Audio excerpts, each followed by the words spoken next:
he's talking about there's more footage. There's 140 hours that he has. And each episode was only maybe an hour, I think. There's 4 episodes. So there's at least 130 something more hours that he hasn't edited or, produced.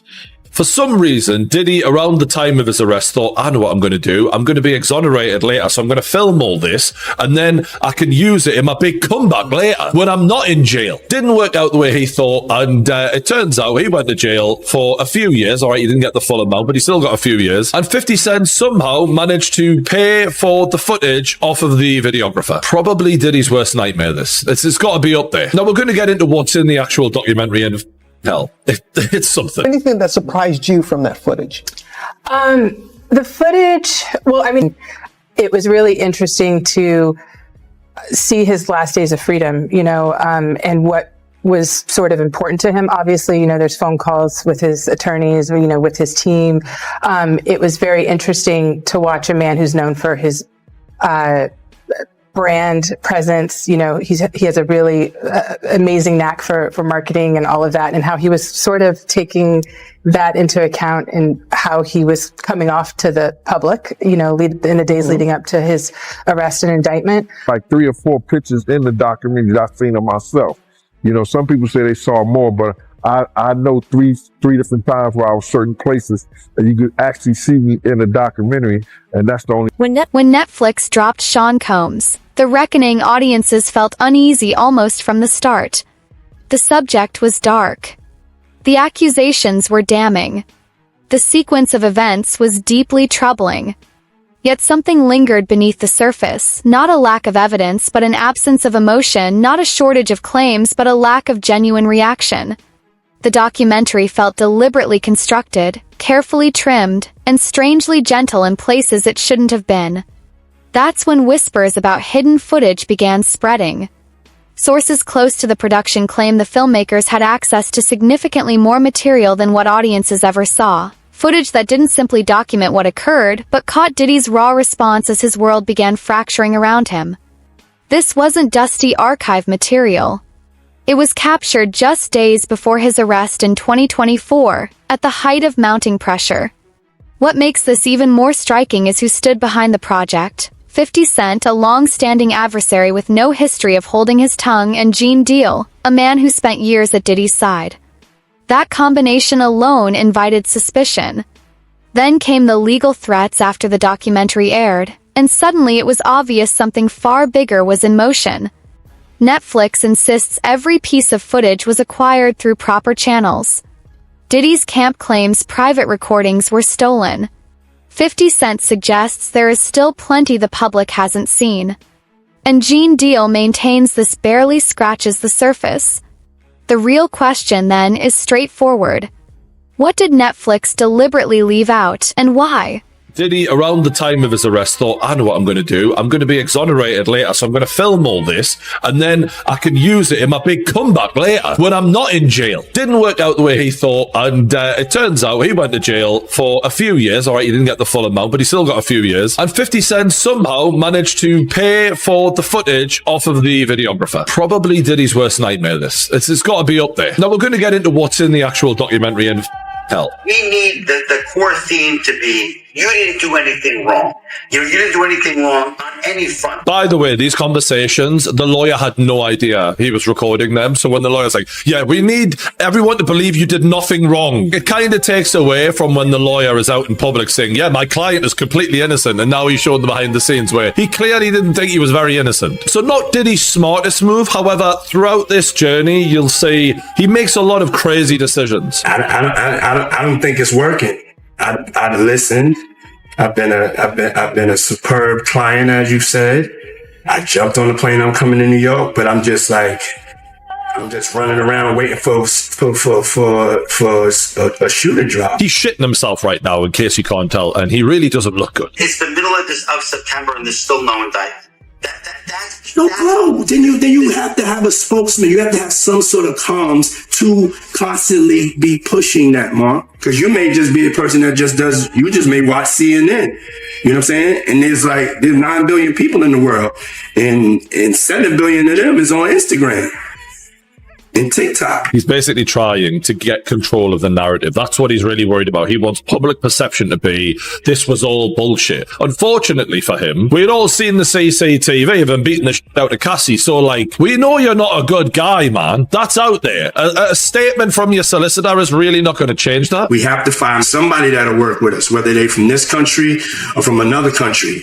It could be somebody that has dealt in the dirtiest of dirty business of media and propaganda. We need to brainwash the motherfuckers right now, and we need people who are used to working with the dirtiest of dirty, because that's what he is, and he's admitting it. How could you let this footage fall into the hands of 50 Cent, my guy? And honestly, it always comes down to money with Diddy, because Diddy didn't get rich just because he was, you know, clever in music. Diddy got rich because he robbed people all the time, and him not taking care of the people around him, it just comes back to bite him a million times over. It's like we have a movie, you're speaking this language, and you know what I'm saying, we need subtitles, and we're not providing the audience with subtitles. And I invited you to this movie, and you in this thing, you don't know what's going on. You just see, you just see the images, you know, quickly.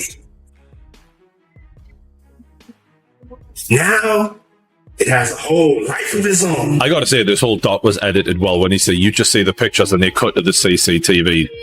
Well done, 50. You nailed that, son. If you're going to take him down in style. So you get a clear window from the jump here into Diddy's psyche. He doesn't give a about Cassie or any of these girls. He doesn't give a about anyone. It's save yourself mentality, and it's crisis mode. And you can see on his face, well, you know he's got a problem. This is at an all-time high of his taking, surely, because he is stressed stuff. The most talked about footage centers on the footage generating the most conversation revolves around the final stretch before Diddy's arrest in September 2024. This was not a man caught off guard. This was someone who could feel the trap closing.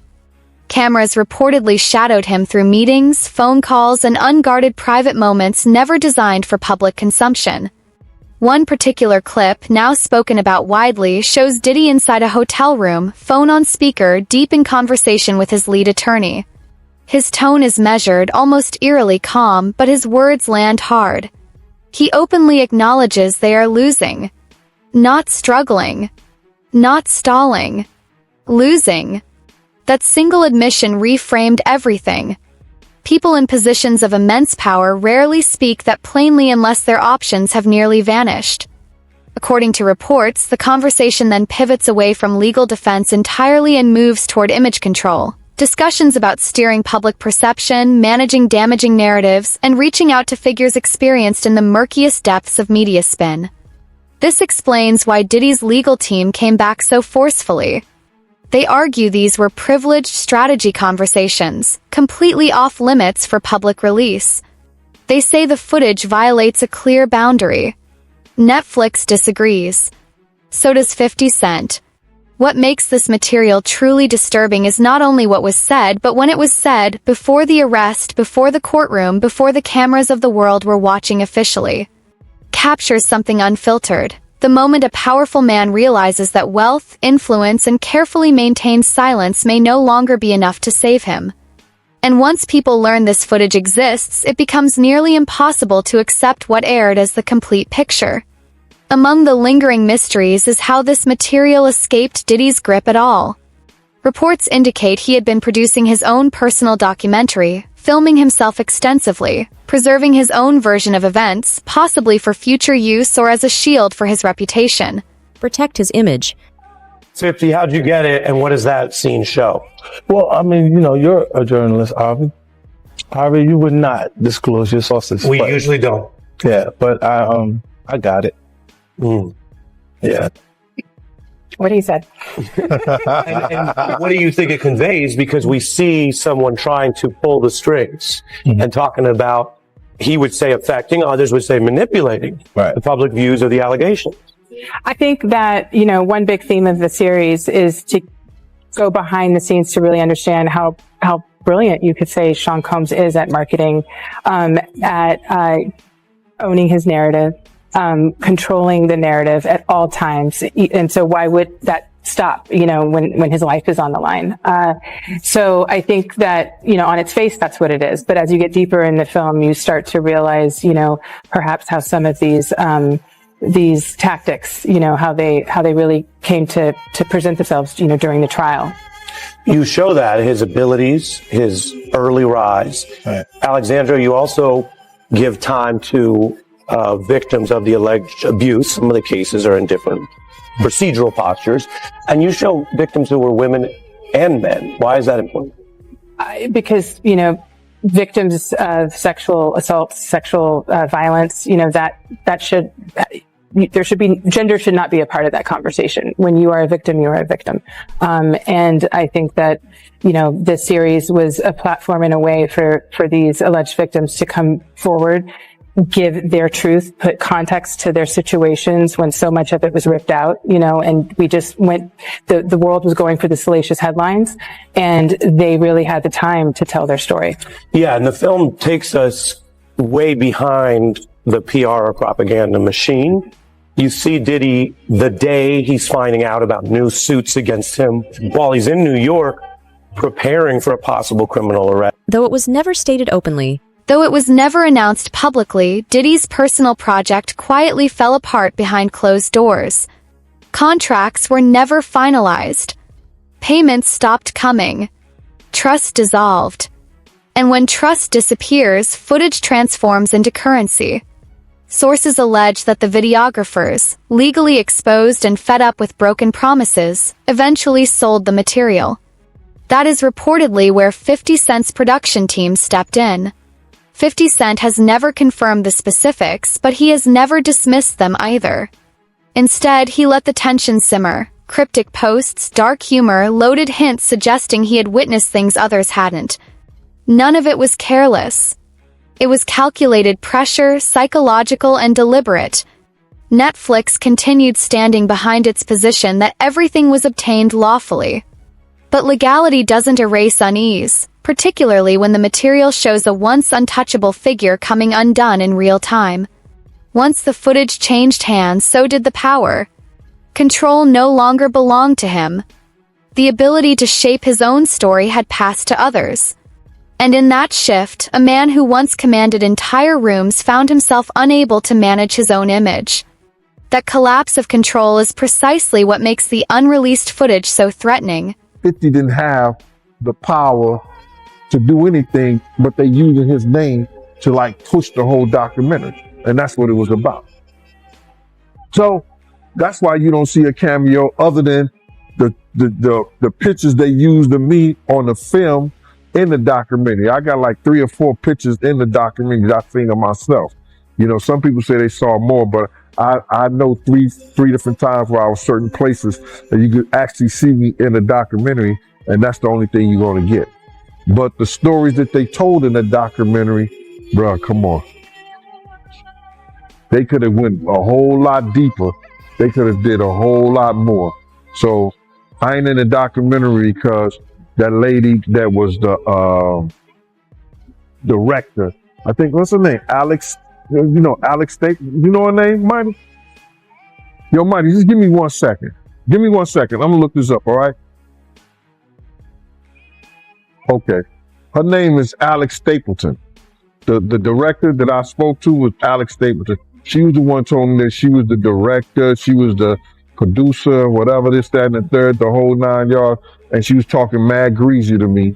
And listen here, it's no matter after you talk that kind of talk to me, it's no amount of money she could have paid me anyway for me to get in there. My story is more too valuable, getting getting in depth with this whole stuff. And it would have helped that documentary a whole lot. You know what I'm saying? In actually, they used all the stuff that I told them and did it the way that I was saying do it. Tim Dog started off with the childhood with Puff and the whole 9 yards. Kirk Burrows do the business part, but they was trying to put people in there like Mark Curry and other people to talk about the streets or what was going on, a certain thing. But Mark can only say so much, what I'm saying, because he was an artist, so he wasn't with Puff like I was with him during that time when we was running back and forth here and there and the whole 9 yards. So, Miss Alex Stapleton is the one reason why I'm not in the documentary, but it's all right with me. I've been in a lot of documentaries. I did The Shine. I did the A&E. I did the Discovery Channel. I did the Fox. You know, I've been in a whole lot of different documentaries, and I'm always on the art of dialogue. So the people been getting most of the information from here anyway. Yeah, man, you always on here, man. Always got to bring you on. So with that being said, man, I want to get right into the documentary, man. How you feel about the documentary, man? The behind the scenes footage. You got a Diddy leading up to him getting arrested. How you feel about all that, man? Well, what I feel about the documentary, they left a whole lot of key things out. If they was going to do something and they're going to say in the reckoning of Sean Combs, the reckoning, or Diddy, the reckoning and stuff like that, it should have been a lot of people that we lost because of him. You know what I'm saying? It wasn't only Big. It wasn't only Tupac. You understand? For the atmosphere that he put those kids in. You got a guy named Anthony Wolf Jones, who was from Bad Boy, from its conception, is doing security and being one of the financiers of Puff having to have some money to keep Big and Craig Mack around before he got to Clyde Davis. You know what I'm saying? They wasn't able to tell that story because they didn't have no intel on that story or what went down, or they didn't do their investigation. Gene Deal's presence in all of this added an entirely different dimension. As Diddy's former personal bodyguard, he has made one point consistently and without hesitation: nothing in Diddy's world happened without being recorded. According to Gene, cameras were simply part of the environment. Meetings were captured.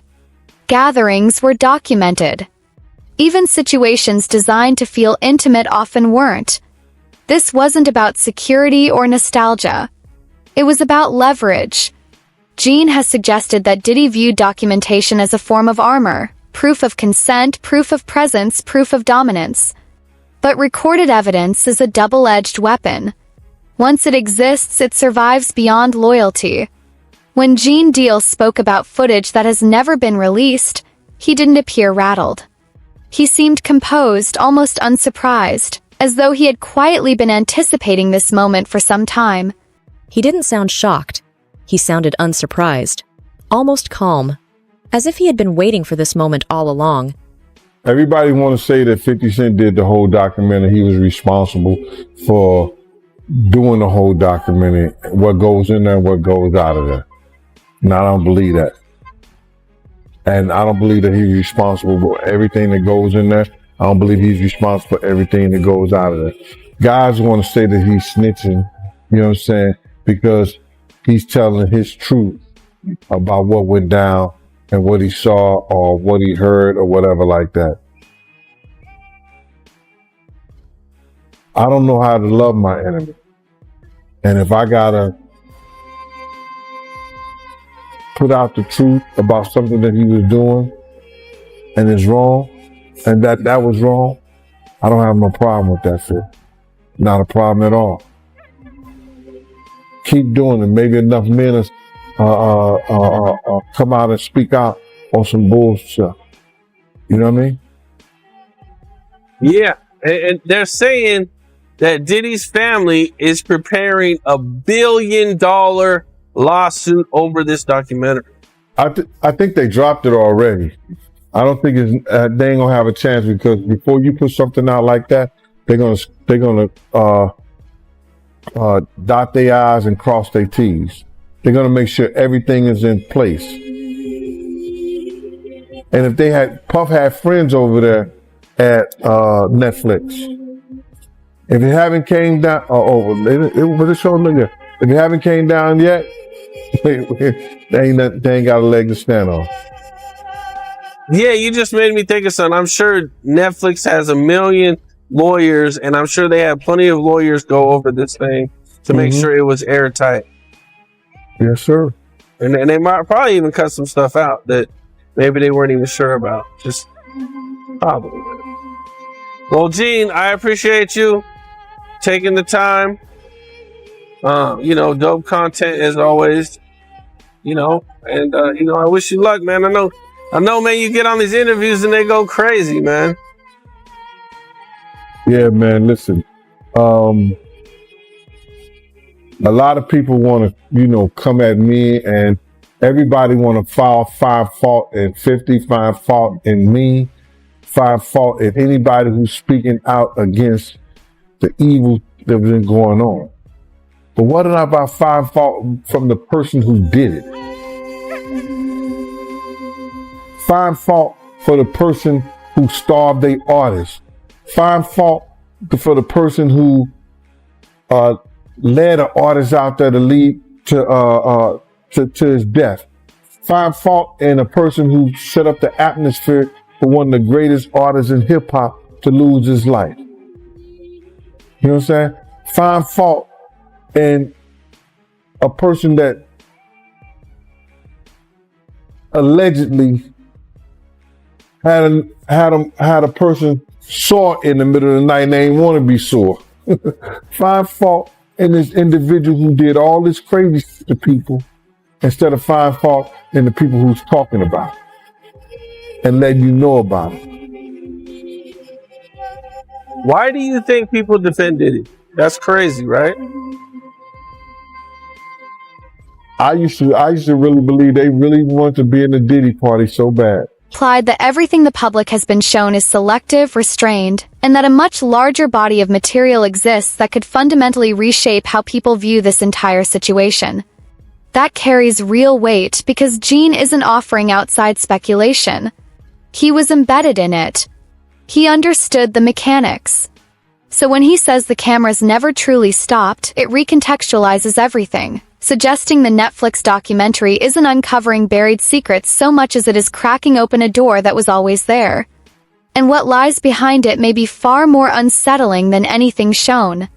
Netflix has acknowledged that not all footage made the final cut, a rare admission that itself says something, because platforms almost never volunteer that information unless the excluded material is genuinely sensitive.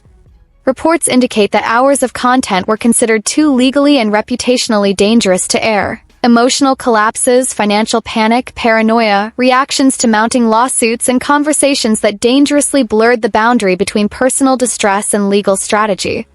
Netflix aired what it could defend in court, not necessarily what would have told the truest story. That decision created a void, and into that void rushed speculation. Social media, industry insiders, former associates, everyone began circling the same question. What were we never shown? 50 Cent poured fuel on that fire deliberately. He dropped suggestions that the footage Netflix bypassed still exists, that his team may retain access. Suspicious. I didn't see this, but apparently there's another 100 hours of Diddy footage on the cutting room floor? So Diddy is still doing press. I mean, Diddy. 50. Diddy is not doing press. No, he's doing press on the yard. He's doing press like he's doing push-ups. No, 50 is still doing press, and obviously with the success of the Reckoning documentary, he's talking about this more footage. Is 140 hours that he has, and each episode was only maybe an hour. I think there's 4 episodes, so there's at least 130 something more hours that he hasn't edited or produced. And he's saying that he may put it out on YouTube, just to put it out there, like on his 50 Cent Devo page. I don't know if it'll be on his page, but he just said, he doesn't know if he's going to release it with Netflix or through Netflix. He might just, put it out on YouTube or wherever, some other platform. But the one thing that he said that was interesting is, he said, because you see people out here trying to, say, oh, the documentary can paint a narrative, this and the third. And his words were, if you see the rest of this footage, there will be no more, kind of like, oh, you can paint this narrative. It's pretty clear cut. The things that are being said in the documentary, the things that he still can't believe Puff, because he says that a lot. Like, he can't believe Puff actually recorded all of this. Yeah. But I mean, so why does 50 not put that, if it's that damning and that crazy, why not put it in the doc? I don't know why. I don't know why he didn't put it in the doc. Maybe, the stories, maybe he had more people that he would need to interview and have sit down for the documentary to kind of go through those stories that are in there. It could be a number of reasons, but the fact that he has over 100 hours of footage of, personal footage and things like that leading up to the case, because the story is Puff felt like he was going to win the case. Yeah. and that this was going to be footage for his documentary that he would have released, Redemption, after the trial was done and things like that. So, you know, the amount of things that he probably was recording, you know, just going off of the fact that he felt like they were going to win the case. Yeah. And this is my footage and these guys aren't going to put it out. Yeah. Like, all the crazy we're going to take out. Right. But I mean, even I did see who I think was the director of what Diddy was trying to do had mentioned that he was on vacation or was out of town and had someone fill in for him. And that's the only footage that made it to the doc because that guy sold it. So maybe that director didn't pay the person to fill in, so he owned the footage and was able to give it away. But maybe all this other footage, 50 doesn't have permission to put out. Like, okay, he could have it, but the director's like, no, this is my footage. Like, you got the other because I had my man's fill in for me for 3 days, and he has that footage now. Right. So maybe that could be it. But I mean, I don't know. I feel like 50 is so petty that if it was that crazy, he would have just put this in the doc. But who knows? I don't even want to speculate what is on the 100 hours. Yeah. After Lil Rod telling me what was going on, I don't know if I want to see it visually. I mean, you know, and for 50 to say the footage that's on there is it leaves no more room for, you know, people to kind of say, oh, you know, the narratives are being created, it's false. For 50 to say that, I mean, you know, we can only imagine the footage that he's seen and that he had.